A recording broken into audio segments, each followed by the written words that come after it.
반갑습니다. 오늘 주신 말씀은 출애굽기 20장 17절 말씀입니다. 출애굽기 20장 17절 말씀 제가 봉독하겠습니다. 내 이웃의 집을 탐내지 말라. 내 이웃의 아내나 그의 남종이나 그의 여종이나 그의 소나 그의 낙이나 물은 내 이웃의 소유를 탐내지 말라. 아멘. 반갑습니다. 오늘 말씀 만족하세요라는 제목으로 여러분들과 함께 이야기를 나눠보도록 하겠습니다. 전체적인 틀을 알려드리자면 서론에서는 10계명의 10번째 계명인 탐내지 말라, 탐내다, 그리고 탐하지 말라에 대한 사전적인 정의와 탐욕을 피해야 하는 이유에 대해서 알아볼 겁니다. 그리고 본론에서는 서론에서 다룬 탐내다라는 것에 적응되는 재물에 대해서 탐심으로부터 나를 지키기 위해서는 어떤 마음을 가져야 하는지 알아볼 것이고요. 결론에서는 그럼 우리가 어떻게 해야 하는지 적용 부분까지 마무리를 할 예정입니다. 오늘은 성경에서 말씀하고 계신 탐하지 말라라는 10번째 계명, 10계명 중에 10번째 계명, 마지막 계명을 알아볼 건데 특히 단어들을 집중해서 보길 원합니다. 각 단어가 말하는 본래의 의미와 뜻을 제대로 알아가는 시간이 되었으면 좋겠고, 그렇게 말씀하신 중심을 파악해보는 시간을 가져보려고 합니다. 내 이웃의 집을 탐내지 말라. 여기서 탐내다라는 말을 히브리어로 하마드라 그럽니다. 하마드는 탐욕에 사로잡힌 내적인 상태를 의미합니다. 외적인 상태가 아니라 탐욕에 사로잡힌 내 마음 상태를 말합니다. 그거를 탐욕이라고 합니다. 그렇다는 것은 탐하다라는 말은 내가 무언가를 가지지도 않았고 취하지도 않았고 말하지도 않았고 내 생각 속에서 내 마음 속에서 내적으로 누군가가 무언가를 가지고 싶은 마음이나 그것을 탐하는 것, 그것을 탐욕이다라고 구약 성경에서는 이야기를 합니다. 행동도 안 했고 말도 안 했고 생각만 했어요. 그냥 내적으로 저거 정말 내가 가지고 싶다 생각만 했습니다. 그저 가지기를 원하는 것 그 자체가 탐하다라는 것이라고 성경에서 이야기를 합니다. 그리고 그것을 하지 말라고 이야기합니다. 10계명 중에서 10번째 계명은 밖으로 드러나는 계명이 아니라 내면의 죄를 이야기하고 있습니다. 9개의 계명과는 조금 다르게 외적으로 드러나는 죄가 아니라 내적인 죄를 이야기합니다. 그리고 10계명을 마치십니다. 인간의 내면은 남들에게 말하지 않고 내가 표현하지 않고 행동하지 않고 드러내지 않는다면 솔직히 속일 수 있습니다. 사람을 속일 수 있어요. 감출 수 있습니다. 근데 탐내지 말라 하마드라는 말은 하나님이 하신 말씀입니다. 그렇다는 것은 하나님은 이미 그것을 봐왔고 그렇게 행동하는 백성들을 보시면서 앞으로는 그렇게 하지 말라라고 이야기하시는 건데 아시기 때문에 그러지 말라 결론을 내고 계십니다. 안 그랬으면 좋겠다가 아니라 그렇게 하지 마라. 인간의 마음속을 꿰뚫어 보시는 분이 하나님이시기 때문입니다. 예레미야 17장 9절에서 10절에 이렇게 나옵니다. 만물보다 거짓되고 심히 부패한 것은 마음이라. 누가 능히 이를 알리오마는 나 여호와는 심장을 살피며 폐부를 시험하고 각각 그의 행위와 그의 행실대로 보응하나니. 아멘. 심장과 폐부를 시험하고 살피신다. 이 뜻은 내가 너의 모든 것을 알고 있다라는 뜻입니다. 너의 중심, 심장이 중심이죠. 너의 중심을 아는 자가 나다라는 뜻입니다. 하나님은 지금 우리가 앉아있는 이 상태에서 너의 중심과 너가 마음속으로 생각하는 것이 무엇인지 아시는 분이시라는 겁니다. 네가 무언가를 지금 마음속으로 간절히 원하는 것을 하나님은 알고 계신다는 거예요. 좀 무섭지 않습니까? 속으로 우리가 다른 가지 모임을 할 때 이야기하는 그런 얘기할 수 있는 기도 제목이 아니라 진짜 마음속에 여러분들만 알고 있는 0.1%의 욕심을 하나님은 알고 계시다는 겁니다. 그리고 그것을 하지 말라, 남의 것을 품지 말라라는 말입니다. 그렇다면 뭘 탐내지 말라는 건지, 내가 하나님의 뜻을 구하기 위해서 하는 그런 탐냄이 있을 수도 있잖아요. 그렇다면 뭘 탐내지 말라는 것인지 본문을 보면서 알아가 보자 하는데, 남의 집을 탐내지 말라고 합니다. 남의 집. 근데 구약에서 말하는 이 집이라는 것은 그 형체로서의 그 하우스가 아니라요, 단순히 건물이 아니라 그 사람이 소유하고 있는 모든 것을 통틀어서 그냥 집이라고 이야기합니다. 그 집이 포괄하고 있는 그 소유들이 그 뒤에 나오는데, 성경을 보시면 내 이웃의 아내나 남종이나 여종이나 소나 낙이, 이 5가지가 나옵니다. 근데 이 5가지의 특징이 있지 않습니까? 모두 살아있는 겁니다. 소유물입니다. 어떤 사람이 가지고 있는 살아있는 존재입니다. 생명이 있다는 특징이 있어요. 그리고 하반절에 보면 소유, 생명이 있는 소유물, 그것들을 탐내지 말라. 그 소유 목록 중에서 제일 먼저 나온 게 아내입니다. 아내. 그리고 그 뒤에 소유물들은 물건들인데, 편의상 그냥 초점을 아내에게만 맞춰보고, 또 한 가지는 소유물들, 이렇게 큼직하게 2가지로 한번 정리를 해보려고 합니다. 먼저 아내를 하나님께서 뭐라고 하는지, 성경에서 뭐라고 하는지 살펴보겠습니다. 성경에서 아내에 대해서, 내 부인에 대해서 굉장히 중요하게 정의를 내리고 있습니다. 우리 남자 청년분들은 꼭 이 내용을 기억하셔야 돼요. 하루 버는 돈을 뭐라고 하죠? 하루 버는 돈을 뭐라고 하죠? 1급이라고 하지 않습니까? 1급? 일주일 버는 돈을 뭐라고 하죠? 주급. 그리고 한 달 동안 벌은 돈은 월급. 그럼 1년에 계산해서 주는 돈을 연봉이라고 합니다. 그런데 그럼 평생을 일해서, 그냥 1년이 아니라 10년이 아니라 20년이 아니라 내 삶 전체를 통틀어서 내가 버는 금액을 뭐라고 할까요? 그런 단어가 없더라고요. 열심히 찾아봤는데, 그래서 그냥 이거를 평생 벌어서 받는 금액이라고 할게요. 평생 벌어서 받는 금액, 그걸 미리 가불해서 준 게 아내라고 말합니다. 너무 멋있지 않습니까? 여성분들만 고개를 너무 끄덕이시는데, 내 아내는 평생 내가 벌 돈을 미리 가불을 해서 하나님이 나에게 주신 하나님의 선물이라는 거예요. 전도서 9장 9절에 나옵니다. 내 헛된 평생의 모든 날 곧 하나님의 해 아래에서 내게 주신 모든 헛된 날에 네가 사랑하는 아내와 함께 즐겁게 살지어다. 그것이 네가 평생의 해 아래에서 수고하고 얻은 너의 몫이다. 평생의 해 아래에서 얻은 너의 몫. 제가 아는 아내에 대한 정의 중에 이렇게 멋있는 정의가 없었어요. 평생 일해서 벌 돈을 미리 가불해서 주신 하나님의 선물이 여러분들의 미래의 아내이십니다. 잘 하셔야 돼요. 소중하게 여기셔야 돼요. 이것이 여러분들이 롤 할 때 전화를 받아야 되는 이유입니다. 여러분들이 열심히 랭 게임을 돌릴 때 전화를 받아야 되는 이유 중에 하나입니다. 여러분들이 열심히 평생을 벌어서 미리 받은 존재가 여러분들의 아내예요. 잘 하시면 됩니다.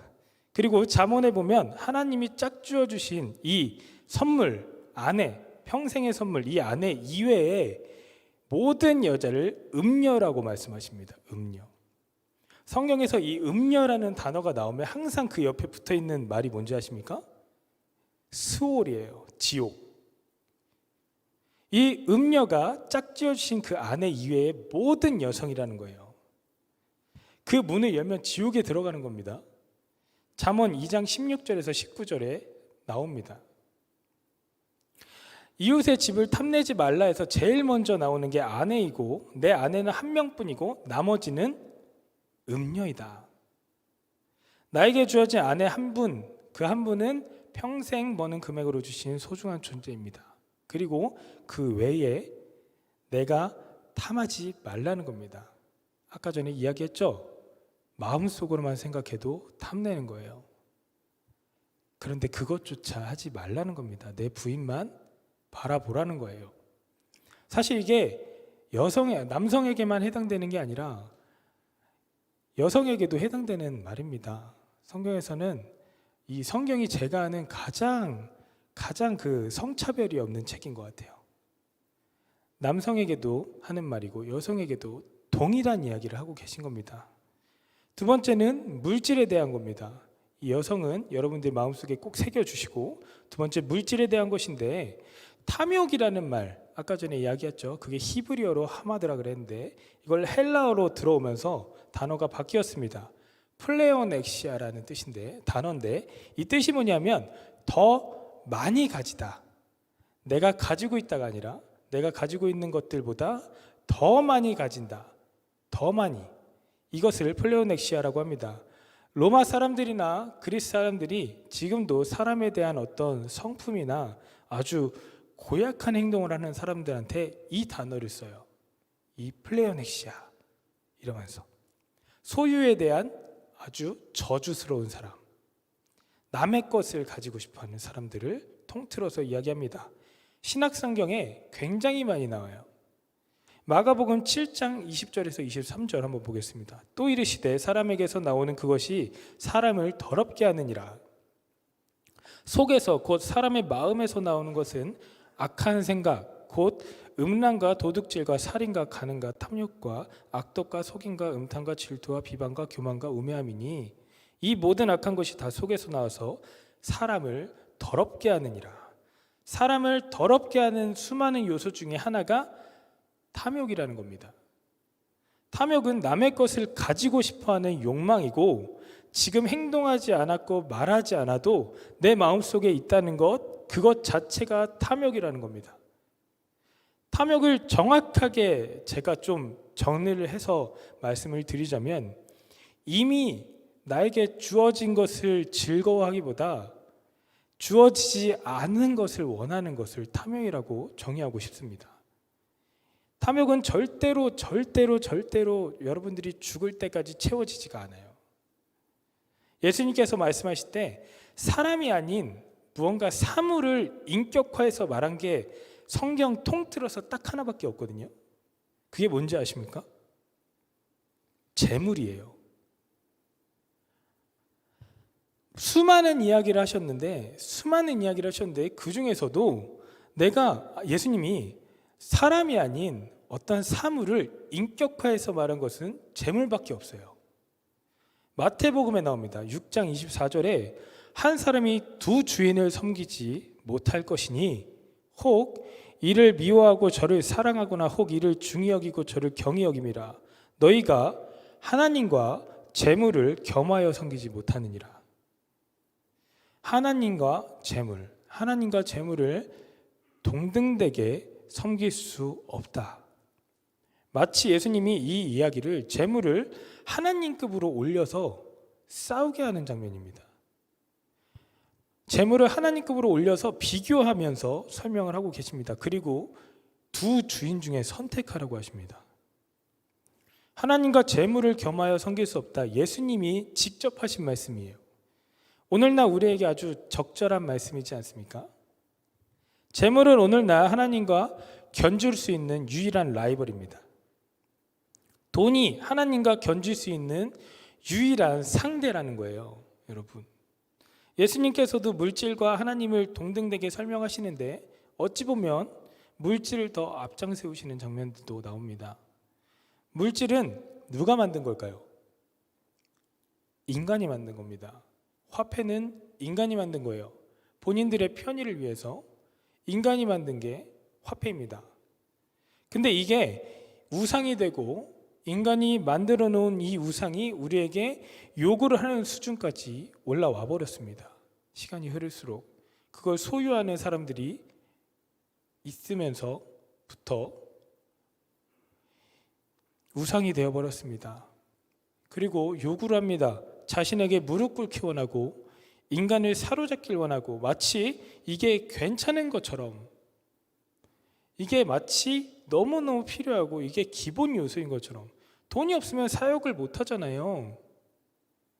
이런 생각할 수 있지 않습니까? 그래도 근데 하지만 이게 있어야 살 거 아니에요. 물질이 이미 우리를 사로잡고 있는 거예요. 이미 우리 마음속에 그게 내재되어 있는 겁니다. 기본적으로 탑재되어 있는 겁니다. 재물은 인간이 만들어낸 신이고 그게 우리를 이미 사로잡고 있습니다.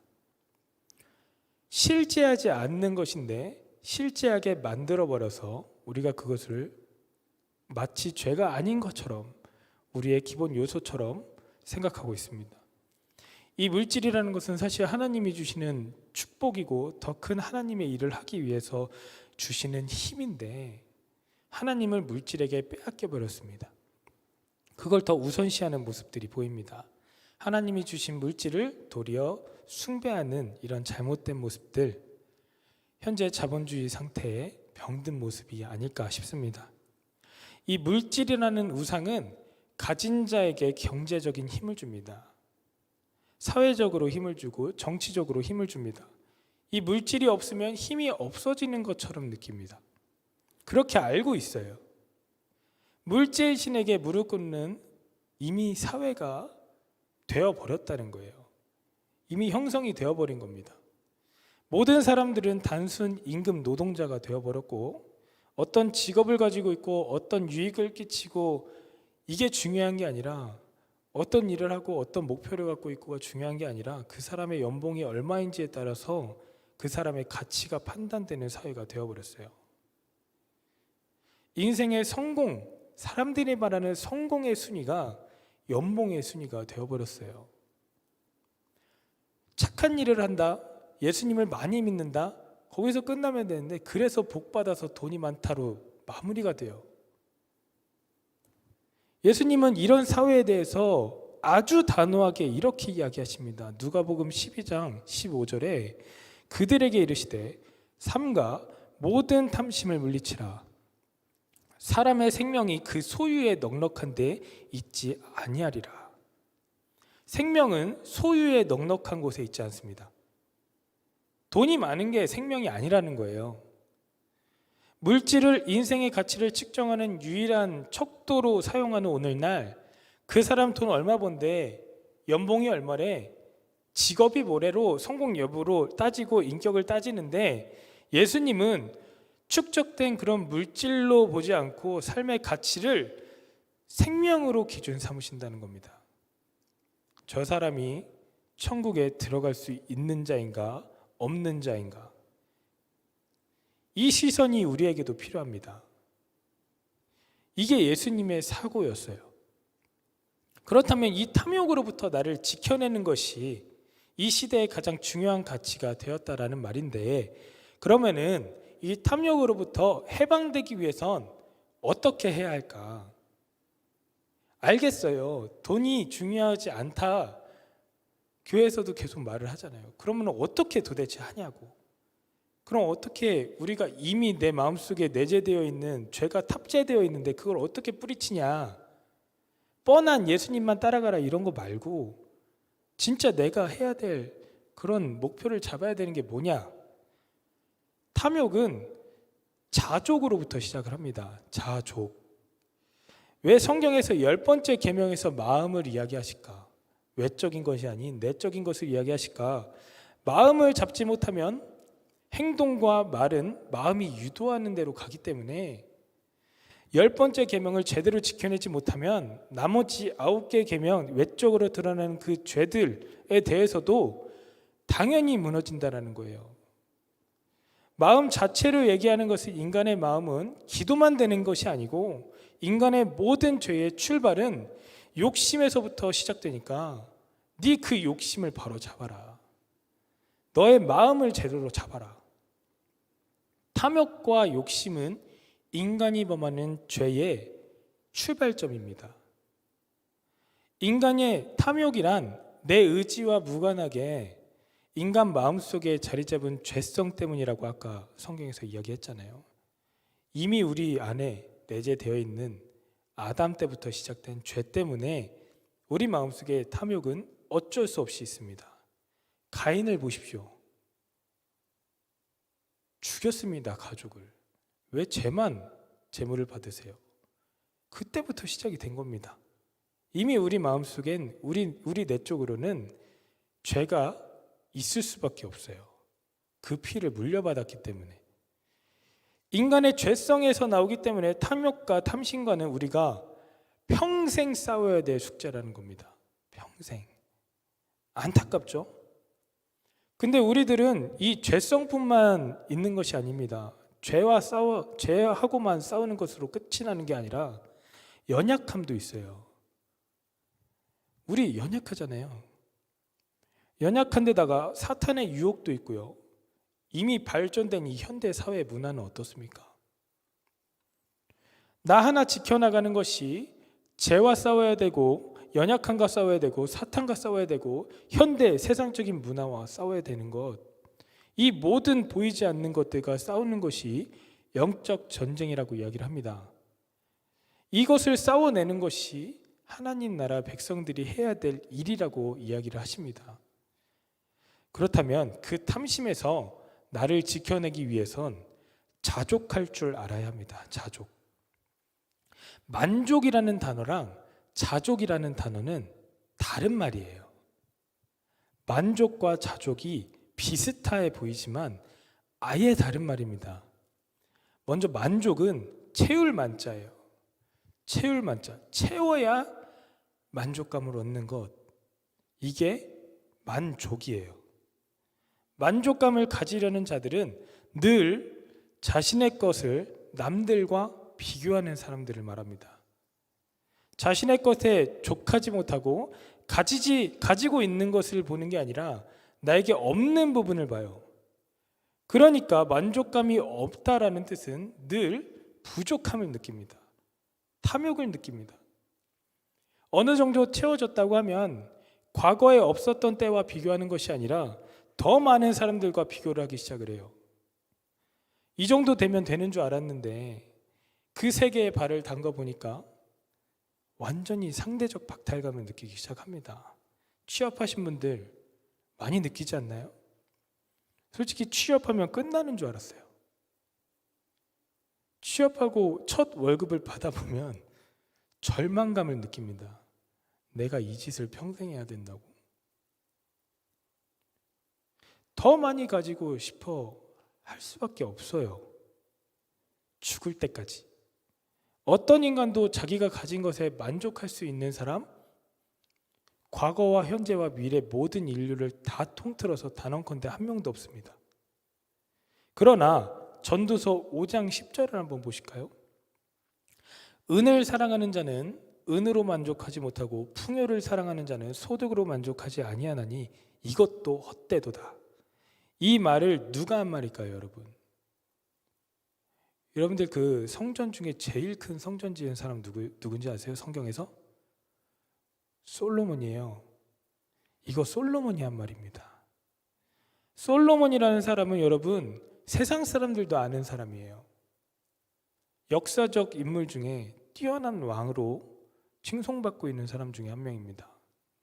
물론 끝이 안 좋아서 좀 이미지가 좀 별론데, 이 솔로몬이라는 사람은 세상의 부귀영화와 모든 성공과 모든 권력과 모든 권세를 경험해 본 사람입니다. 세상의 끝을 봤어요.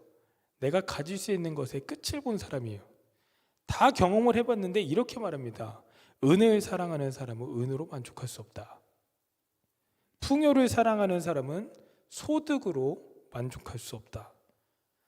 사랑하는 정도면 중독이거든요. 물질에 중독된 사람은 물질로 만족할 수 없다라는 거예요. 그만큼 다 경험해 본 사람들이 봤을 때 인간은 누구나 늘 갈구하는 존재지 만족하는 존재가 아니다라는 거예요. 알렉산더 대왕 아시죠? 엄청나게 큰 토지와 모든 영예를 다 가졌습니다. 근데 죽을 때 자기 관에 구멍을 뚫어달라 그랬어요. 손을 밖으로 내밀고 이렇게 관에 묻어달라고 했답니다. 난 세상의 모든 것을 가진 자인데 죽을 땐 아무것도 가지지 않고 간다. 그 말을 하고 갔다고 합니다. 인간은 아무리 가져도 아무리 가지고 싶어 해요. 그렇지만 끝나는 날엔 아무것도 가지고 갈 수가 없어요. 만족할 수 없으면 어느 선에서 자기가 끊을 줄 알아야 됩니다. 그게 자족이에요. 스스로 족하다. 자족. 자신에게 만족한다는 것보다 하나님이 내게 주신 것으로 만족하려고 노력해야 돼요. 최소한 알고는 있어야 돼요. 만족은 자기에게 없는 것을 보는 것이고 자족은 자기에게 있는 것을 보는 것입니다. 더 많이 가지려고 기웃거리거나 탐내지 말고 내 주어진 현재 모습에서 즐거워하고 기뻐하는 것, 만족하는 것, 그것을 자족이라고 합니다. 도덕경에 보면 노자가 이런 말을 해요. 지족, 지족, 상족. 알지자에 족할 조자거든요. 족할 줄 아는데 족할 줄 알면 늘 족할 수 있다.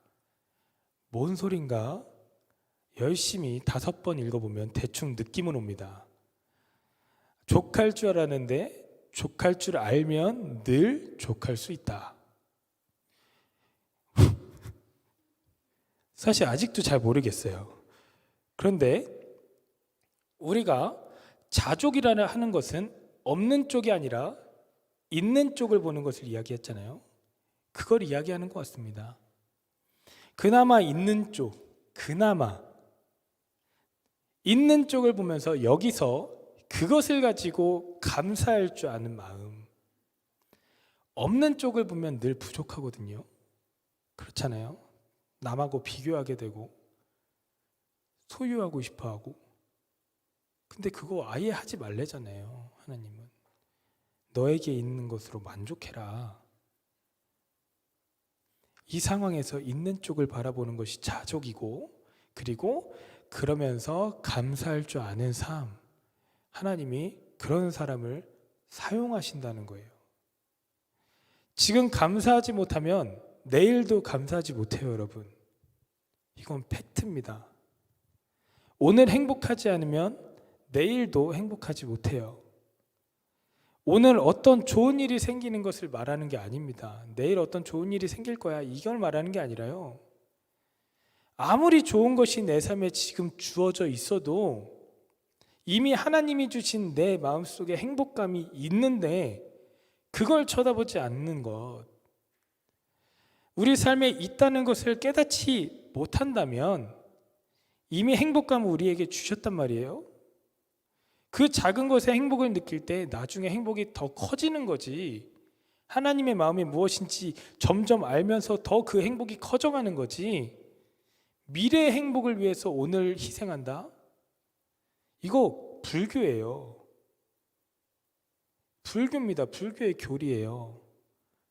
불교가 다 참잖아요. 막 스님들 막 집신 신고 다니고 개미 안 맞는다고.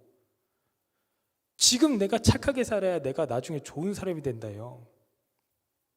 미래의 행복을 위해서 오늘 희생하지 마십시오. 여러분들 마음속에 이미 행복이 있어요.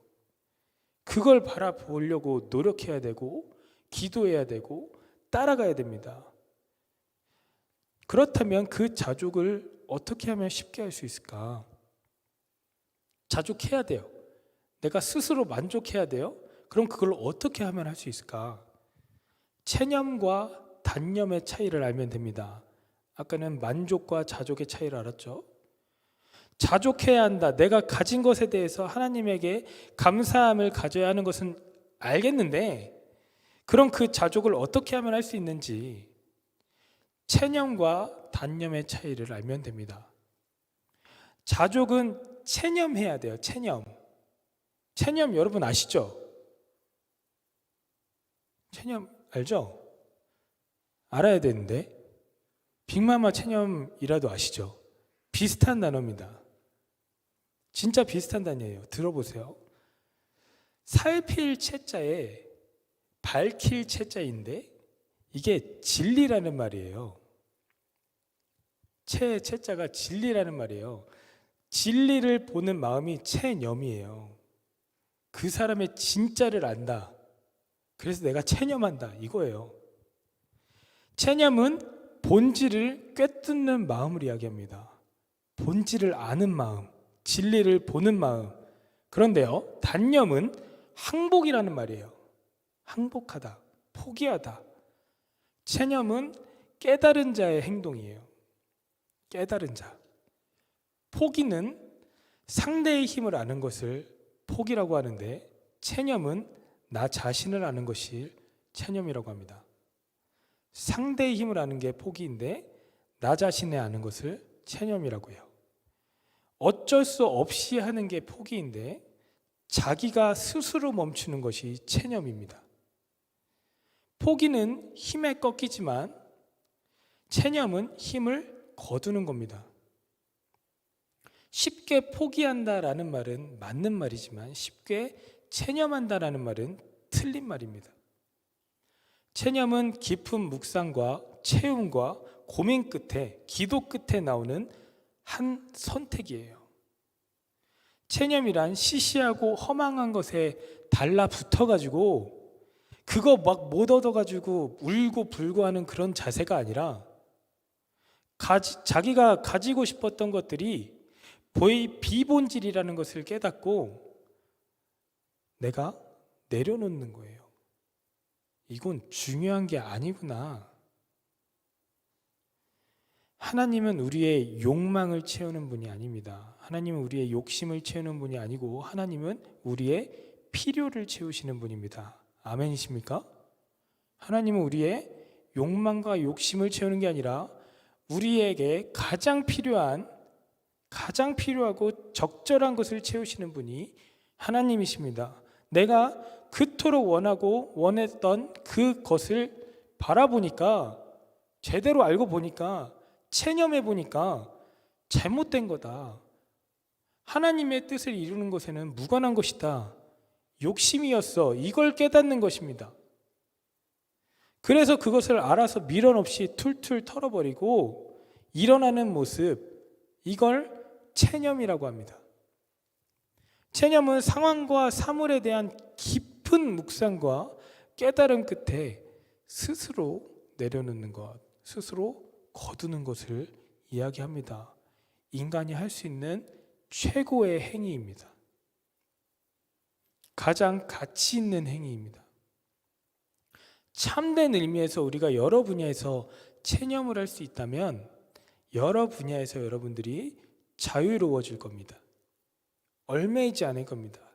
그 분야에 여러분들이 속해 있는 것이 아니라 그 분야를 다스리고 내가 꿰뚫는 마음이 있으면 그 분야에서 여러분들이 자유로울 수 있습니다. 아름다울 수 있어요. 남들은 막 그거 가지고 찌질하게 막 못 얻어서 궁상맞게 더러운 짓 하면서 남들 비판하면서 그 자리에 올라가려고 하는데 나는 그거 없어도 된다 이거예요. 나는 진리를 알기 때문에, 나는 본질을 알기 때문에 나는 자유롭고 당당하다라는 겁니다. 하나님과 사람 앞에 아주 당당한 삶을 살아갈 수 있는 것, 그것이 체념하는 삶이에요. 더 이상 욕심 부리지 말고 없는 거 탐내지 말고 현재 있는 것에 여러분들 자족하면서 감사하면서 체념하면서 살자. 이게 십계명의 마지막 계명입니다. 디모데전서 6장 8절 보겠습니다. 그러나 자족하는 마음이 있으면 경건은 큰 이익이 되느니라. 우리가 세상에 아무것도 가지고 온 것이 없음에 또한 아무것도 가지고 가지 못하리니 우리가 먹을 것과 입을 것이 있은즉 족한 줄로 알 것이니라. 아멘. 자족하는 마음이 있다면 탐욕으로부터 벗어날 수 있습니다. 오늘 10번째 이 계명에서 주시는 메시지는 탐욕과 탐심을 다스리는 사람은 십계명을 온전히 지킬 수 있는 사람이 된다라는 주제를 가지고 있습니다. 그리고 탐욕과 탐심은 자족하면 사라지고 자족은 우리에게 체념에서 나옵니다. 우리 삶 속에서 순간순간의 기도를 통해서 체념의 영성을 깨달아야 된다라는 겁니다. 내려놓고 없어도 되는구나, 담담해질 수 있는 것, 이런 영성으로 죄성에서 나오는 탐욕을 이길 수 있는 우리가 되면 얼마나 행복하고 기쁘고 자유롭고 당당한 삶을 살아갈 수 있겠습니까? 우리가 앞으로 그런 삶을 살아갈 수 있는 아연의 청년 여러분들 될 수 있으면 좋겠습니다. 반주 부탁드리고요. 오늘은 다짐 기도를 그렇게 길게 하지 않을 겁니다. 오늘 메시지를 다시 한번 생각하는 시간을 그냥 가지는 정도로 시간을 보냈으면 좋겠고, 그 이유가 있습니다. 여러분들 가지 모임을 하실 때 여러분들 도망가지 마시고요, 제발. 가지 모임 진짜 중요해요. 예배의 4요소 중에 마지막이 나눔이에요. 진짜로 제가 이거 몰라서 중간고사 틀렸었어요. 나눔이 진짜 마지막이에요. 전 축도라고 썼거든요. 축도가 아니라 나눔이에요, 나눔. 그 안에 다짐도 있잖아요. 그리고 다른 사람을 위해서 기도하는 삶이 기독교인이거든요. 꼭 나눔하세요, 알겠죠? 오늘 도망가지 마시고 제발 나눔하시고요. 그 나눔을 하실 때 이런 이야기를 했으면 좋겠습니다. 가지장 여러분들은 꼭 적어주세요. 나의 탐욕과 탐심이 무엇인지 한번 이야기를 해보십시오. 내가 가지고 있는 탐욕과 탐심, 말할 수 있는 선까지만 이야기하세요. 말할 수 있는 선. 너무 높게 잡고 계신 분들도 있을 수 있는데 말할 수 있는 선까지 이야기를 하시고, 또 앞으로 나의 자족은 어떤 것이 되어야 할까? 내 삶에 주신, 내가 하나님에게 받은 나의 자족은 무엇일까? 나눔을 하세요. 그리고 내가 체념할 수 있는 본지의 시대가 언제였는지, 그 시기가 언제였는지, 잊고 있었던 그 체념의 재료가 무엇인지 나눠보는 시간을 꼭 가져보시기 바랍니다. 내